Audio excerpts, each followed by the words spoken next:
Assalamualaikum warahmatullahi wabarakatuh. Kembali lagi bersama kami. Nah, untuk hari ini sekarang akan membagi kegiatan kita sehari-hari. Ini karena rumah kita kemarin kebanjiran dan teman-teman lihat sendiri pintu belakang, pintu samping kita itu sudah sampai rusak kayak gitu ya, karena terlalu seringnya kerendam.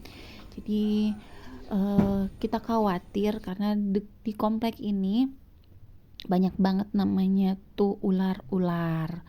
Kemarin aja udah datang ular berapa. Jadi ini kita pesen sama adik sepupu si Didi. Ini dia kan punya usaha untuk buat terali-terali kayak gini. Jadi kita pesen pintu yang terbuat dari besi holo, besi panis ya, jadi anti karat gitu. Nah, selain pintu samping, ini kan kemarin kita terali depan itu juga pesan sama dia. Karena kemarin itu nggak bisa ngunci, kalau kuncinya tuh nggak lengket gitu, nggak begitu gimana ya bilangnya. Jadi pokoknya perlu diperbaiki. Nah, ini diperbaikin dulu. Itu nak masang apa? Perbaikin. Dan alhamdulillah ada rezeki sedikit kan, jadi kita bisa buat pintu samping juga. Ya beginilah untuk mengatasi namanya banjir, air, namanya alam, kita kan nggak bisa untuk mengaturnya, untuk menghentikannya. Kapan banjir ya datang banjir gitu. Karena untuk sekarang antisipasinya, solusi yang kami lakukan ya memperbaiki yang rusak, dan memperbaiki itu bagaimana caranya agar apa yang kita perbaikin itu nggak bakal kembali rusak atau untuk rusak dalam waktu yang lama. Makanya nih kayak pintu-pintu itu akan kita ganti sama holo gitu kan, besi holo. Jadi ya berharap bisa lebih awet, lebih aman gitu dari air. Semoga selalu dilancarkan rezeki aja. Amin. Nah, ini tuh si Didinya masang grindil nanti pintu gitu. Dia tambahin, kalau kemarin kan cuma lurus aja kuncinya, jadi dia tambahin untuk bengkoknya biar lengket, jadi nggak langsung kebuka, lebih kuat aja gitu. Nah, rumah kita ini kan udah sebagian besar itu pakai besi baja ringan ya, atau holo, dari mulai kerangka atap, kitchen set, sama tralis, pintu. Jadi ada yang bilang itu rawan sama kesentrum listrik gitu, aliran listrik. Nah, sebenarnya kalau selagi instalatir listriknya bagus, itu sih aman-aman aja kalau menurut kita. Mudah-mudahan semuanya aman dan tidak membahayakan buat kita semua. Karena kan kalau aturan ditetapkan itu dalam pengadaan sambungan listrik di rumah, kan biasanya ketika rumah baru dibangun sebelum disambung oleh PLN, diperiksa dulu oleh komisi konsul, ada tim yang ditugaskan untuk memeriksa kelaikan sambungan instalasi listrik. Insya Allah rumah kita dibangun, udah diperiksa ya sama yang developernya. Nah, kalau dari konsul menyatakan bahwa sambungan listriknya sudah memenuhi syarat dan ada surat terangannya, baru kemudian PLN menyambungkan meteran listrik. Itu sih seharusnya. Nah, oleh karena itu kan selama instalasi listriknya memenuhi standar, rumah kita dengan kerangka baja ringan, kayu atau beton, aman buat digunakan. Jadi kita mau pakai besi baja ringan, pintu baja ringan, atau apa itu, semuanya aman asal instalasinya sesuai standar. Kan Nggak hanya rumah, kalau zaman sekarang tuh pabrik juga, stasiun, dan lain-lainnya sudah memakai kerangka baja ringan juga kan, pada aman-aman semua. Jadi persoalannya utamanya itu bukan karena struktur bajanya yang mesti di apa ya, tapi ini nih persoalannya itu di instalasi listriknya yang mungkin harus lebih memenuhi syarat. Karena salah satu standar instalasi listrik adalah kabel yang harus berada dalam pipa pelindung atau kondoit. Pada sambungan-sambungan kabel seharusnya berada dalam terminal yang tertutup. Jadi jalur-jalur kabel itu tidak boleh hanya sekedar dipasang nempel-nempel, karena standarnya masang kabel kan harus ada tipe pelindungnya. Prosedur tersebut kan harus dilakukan untuk meminimalisir resiko sambungan terbuka atau digigit tikus. Pokoknya semoga rumah kita selalu aman lah. Ini kan kita cari solusi bagaimana biar rumah aman. Karena kalau dari pintu kayu ya lihatlah sendiri, itu kan rusak-rusak gimana, akan lebih banyak modal yang dikeluarin. Nah, seperti teman-teman lihat sendiri, ini untuk tralis depan, pintu depan udah selesai sih, didinya pasang tuh, kuncinya juga udah lengket, udah bisa dipakai. Nah, teman-teman, di kesempatan ini juga saya mau berbagi apa yang sudah saya baca gitu ya. Jadi kita mau mengetahui apa sih itu baja ringan. Nah, baja ringan itu adalah salah satu material bangunan yang biasanya digunakan untuk konstruksi, terutama pada bagian atap bangunan. Baik itu digunakan untuk pembangunan rumah, gudang, tempat parkir, pabrik, maupun bangunan lainnya yang biasa dibuat dalam konstruksi. Baja ringan ini kebanyakan terbentuk dari bahan dasar campuran antara seng dan aluminium. Penggunaan baja ringan pun akhirnya mengalami kemajuan, terutama dalam segi mutu. Sudah semakin banyak produsen rangka atap baja ringan yang menyesuaikan pembuatan material dengan standar SNI, Standar Nasional Indonesia. Apa sih keunggulan atap baja ringan? Ini kalau untuk atapnya ya. Yang pertama itu ringan dan mudah memasangnya, karena berat atap baja ringan ini cukup ringan jika dibandingkan dengan material pembuat atap lainnya, yaitu hanya sekitar 9 kg per meter persegi. Sifatnya ringan ini juga memudahkan para pekerja konstruksi untuk memasang rangka atap. Yang kedua, kuat dan awet. Meskipun material yang satu ini ringan, namun keunggulan dari baja ringan ini sendiri adalah penggunaannya yang cukup kuat dan awet.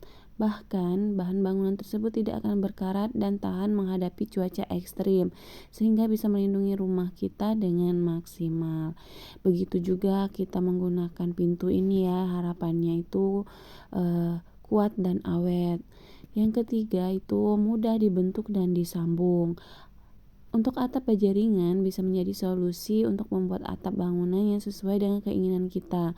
Hal ini dikarenakan material baja ringan ini dapat dengan mudah dipotong dan dibentuk mengikuti bentuk rangka atap yang kita inginkan. Selain itu, baja ringan juga dapat disambungkan dengan jenis atap lainnya menggunakan material penghubung baja. Yang keempat, tegangan tarik tinggi. Atap baja ringan ternyata memiliki karakteristik yang lebih lentur jika dibanding dengan jenis atap lainnya. Kelenturan rangka atap ini tentu sangat penting, karena semakin besar tegangan tarik atap, semakin banyak energi yang bisa diserap. Nah, kenapa sih kita bahas tentang atap baja ringan padahal kita masang pintu? Karena kita juga pakai atap baja ringan ya, kerangkanya. Nah, selain kelebihan tadi, apa sih kekurangannya? Yang pertama itu harganya itu tidak murah, karena kualitas dan segala keunggulan yang bisa didapatkan. Ternyata harga atap baja ringan atau pintu pakai baja ringan atau teralis pakai baja ringan ini tidak murah harganya, termasuk tergolong mahal ya. Namun penggunaannya pun kan tergantung merek yang kita gunakan untuk konstruksi atapnya atau untuk bahannya. Tapi kalau menurut saya walaupun sedikit mahal, paling selisih 300 sampai 500 ribu lah kalau kayak daun pintu ini kan dari kayu, tapi manfaat dan keawetannya kan lebih tahan lama daripada kita pintu baru 3 tahun 5 tahun udah harus ganti. Nah kalau yang baja ringan ini kan bisa kita selama-lamanya gitu. Yang kedua, kalau untuk kerangka itu mudah terbawa angin ya untuk kerangka atapnya, karena sifatnya yang ringan. Baja ringan itu sendiri kan dapat dengan mudah terbawa angin. Namun jika kita memasangnya dengan benar, hal itu tidak akan terjadi. Sistem sambungan pada baja ringan yang hanya menggunakan baut memudahkan angin besar untuk meniup lepas kerangka atap rumah yang dibangun. Tapi semoga aja jika pemasangannya benar ya itu nggak mudah terjadi. Nah yang ketiga, tampilan tampak acak-acakan. Struktur atap rumah sebetulnya harus bisa menampung beban atap yang berat. Hal tersebut adalah nilai tambahan bagi kekuatan pondasi rumah. Namun jika dilihat dari sudut estetika, kerapatan kerangka baja ringan ini terkesan acak-acakan dan dapat merusak keindahan bangunan. Yang keempat, rentan roboh jika tidak diteliti. Atap baja ringan menggunakan sistem berbentuk jaring untuk bisa membangun atap yang kuat dan tahan lama. Hal ini akan berbahaya jika tidak diperhitungkan dengan benar. Kegagalan dalam menghitung konstruksi atap rumah dapat menyebabkan kegagalan yang menyeluruh sehingga atap bisa roboh. Nah, bagaimana sih tentang kualitas baja ringan itu jika dibandingkan dengan kayu? Pada umumnya sih jenis material kayu diketahui kan sangat mudah keropos dan rentan dimakan rayap. Oleh karena itu kan harus ada budget tambahan lagi untuk pengeluaran beli anti rayapnya. Nah, untuk menghasilkan kayu yang berkualitas kan harus melalui proses panjang yang diolah secara tradisional. Sebelum dibuat rangka atap atau pintu harus direndam dalam kolam air selama berbulan-bulan, harusnya begitu. Nah setelah dinilai sudah keras, kemudian kayu baru bisa dibentuk ukuran yang diinginkan. Kemudian lain halnya dengan menggunakan rangka atap atau pintu dengan jenis material baja ringan. Jenis baja ringan kan terbilang sangat aman dari serangan hama rayap serta memiliki kualitas anti karat. Kalau perbandingan dampak lingkungan, property seekers bagaimana dampak lingkungan yang ditimbulkan pada kedua jenis material kayu atau baja ringan ini. Nah, untuk jenis material kayu terbilang sangat berdampak pada lingkungan karena harus menebang pohon di sekitarnya kan. Nah, tentu cara penebangan ini akan berdampak pada lingkungan karena ketersediaan pohon akan terus menipis tanpa adanya reboisasi.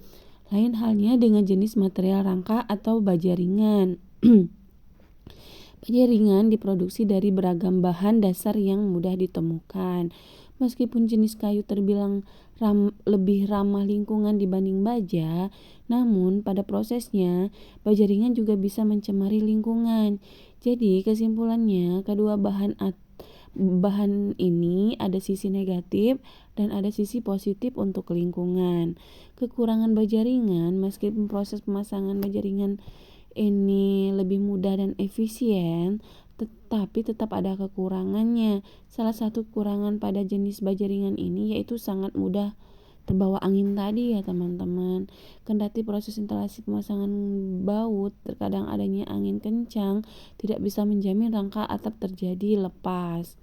Oleh karena itu kita harus lebih cermat dalam memilih jenis baja ringan yang lebih berkualitas. Rangka atap baja ringan juga mempunyai kekurangan dalam segi estetika. Tadi tuh kan udah kita bahas.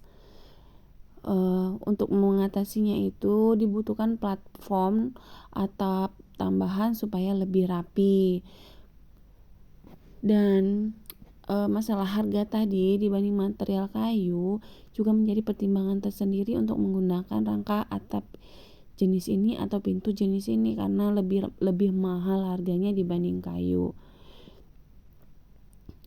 Dan kekurangan dari atap baja ringan ini atau pintu baja ringan ini tadi ya yang lebih fatal itu ketika proses instalasi gagal. Karena itu untuk mengatasinya pekerjaan harus dilakukan secara teliti dan lebih hati-hati. Sedangkan kekurangan untuk kayu itu material kayu jika kualitasnya kurang bagus, rawan dimakan rayap dan mudah rapuh.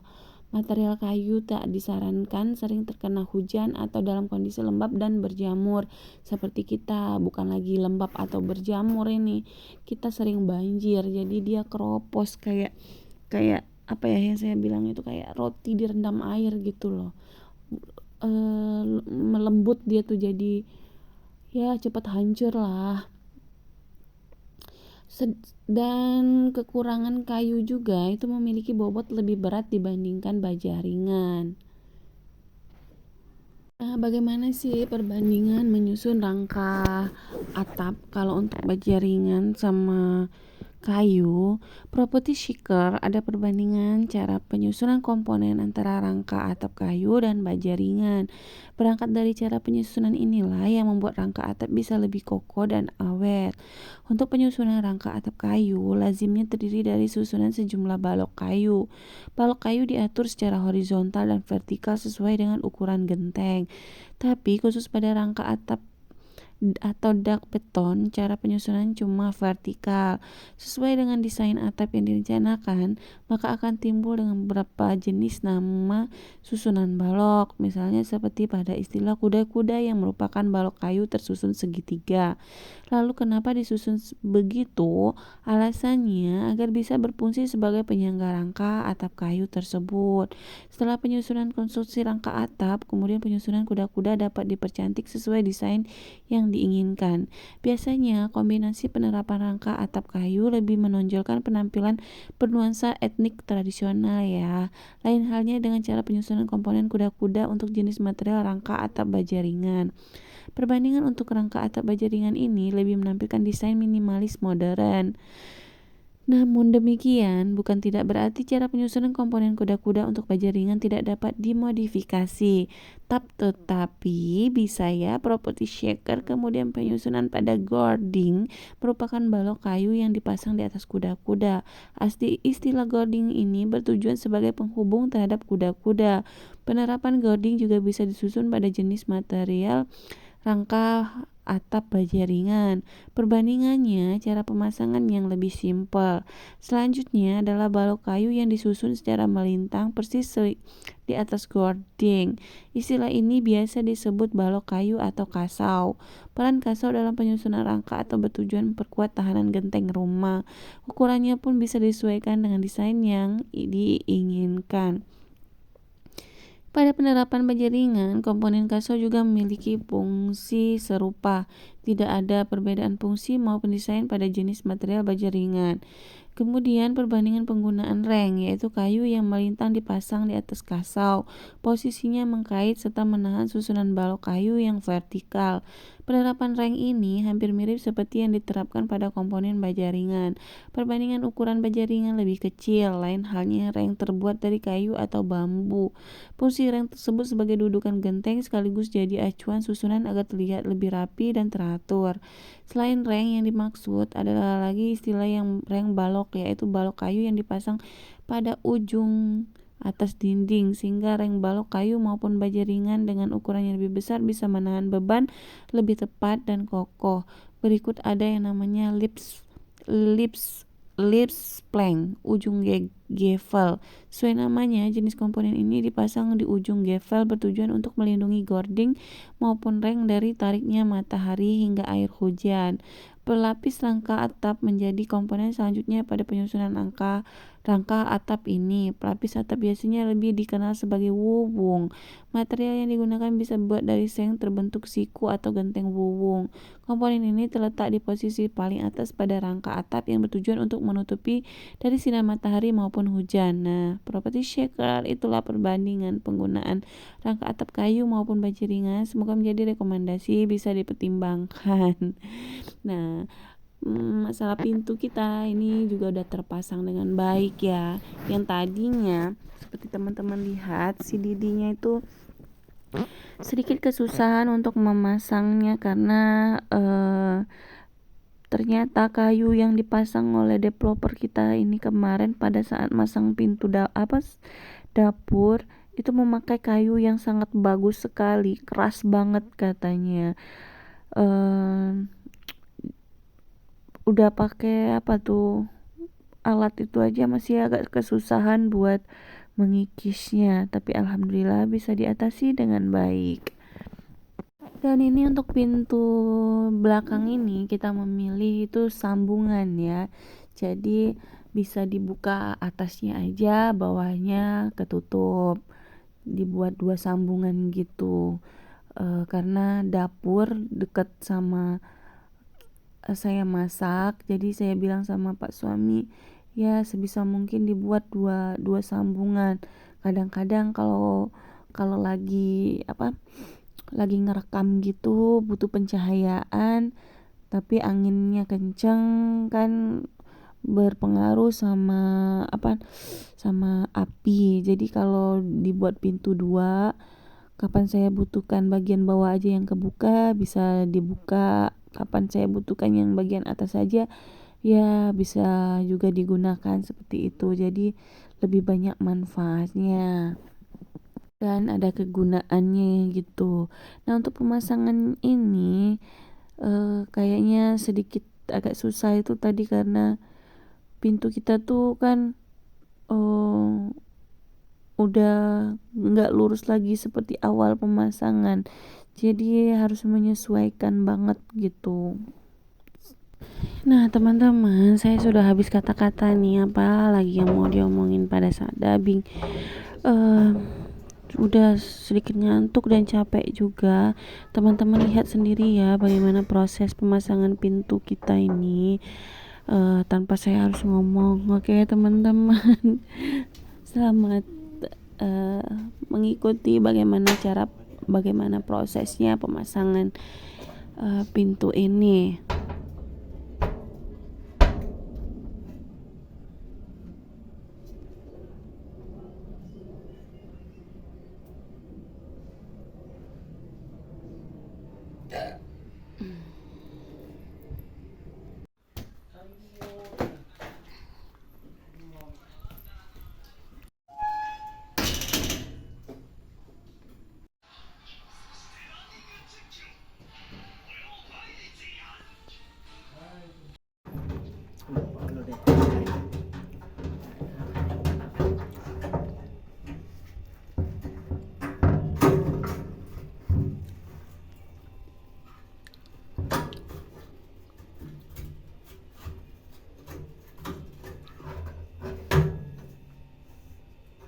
Kabatajami pisau waru. Tapo pisau bekarat garam. Untung ada plate. Untung ada apa?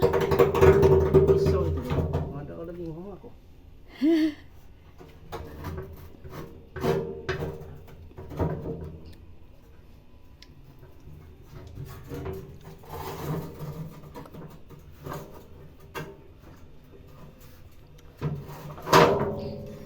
Nah itu pedang. Hah? Oh. Ada gerinda. Ada Gerinda. apa? Gerinda.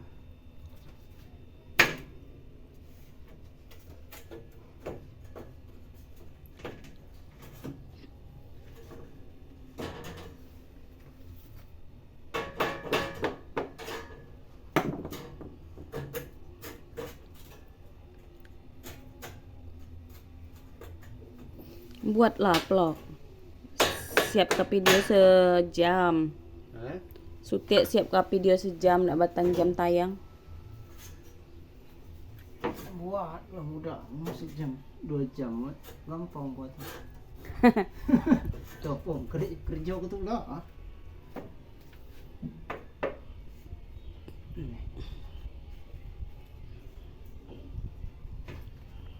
InsyaAllah. Tanaman ka bang kerja ko?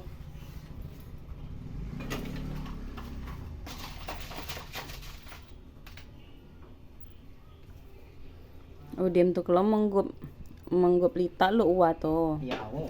Ajung ke jemau bagi dua. Mendarat tanci kita ni. Mendarat tanci. Ajung ke bagi dua.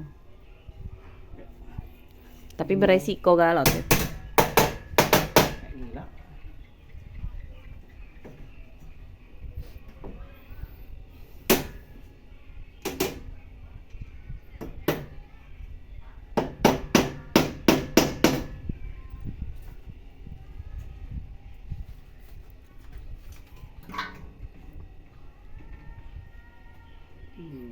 Tidak.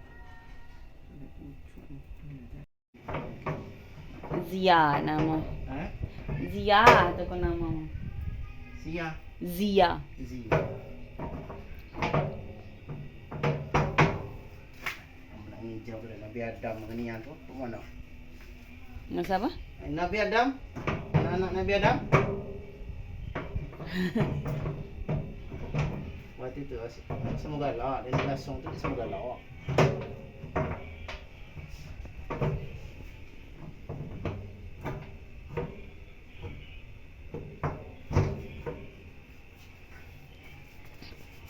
Nabi Adam kan belum turun ini Nabi Muhammad. Nabi Muhammad lu dia. Ngapa? Kamu pulau kata pun nak ini ni.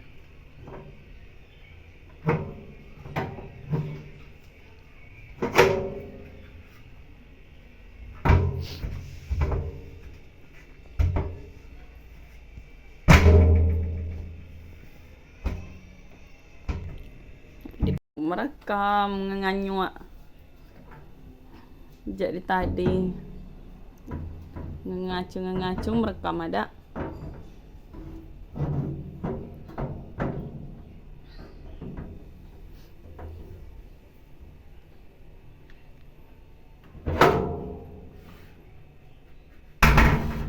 Mana lagi awak? Oh, masih ini. Masih ganjal boleh ni. Oh ya, oh, nak kena tebas ni ni. Oh ya. Jelah. Ngapa? What's going on? Masih ganjal wah. Baca dikit-dikit dah. Ini kita masih nak kena spong deh. Malah mandali tu ni an. Umpangnya anda ni buli yang datang. Ini Ini anda. Spong dia lagi dah.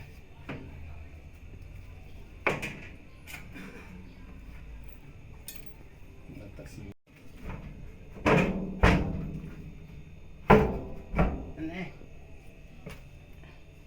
Mana lagi?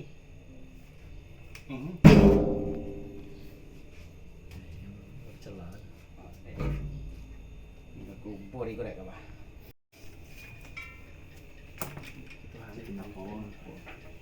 Kenapa? Nak makan?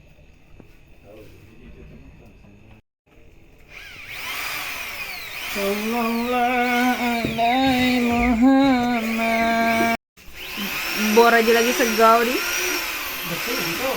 Oh bersih. Kamu kayu muda.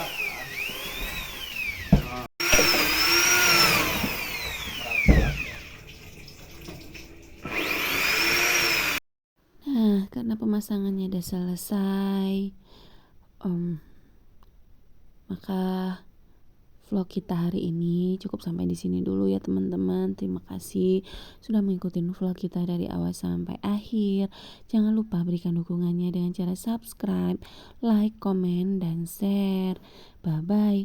Assalamualaikum warahmatullahi wabarakatuh. See you.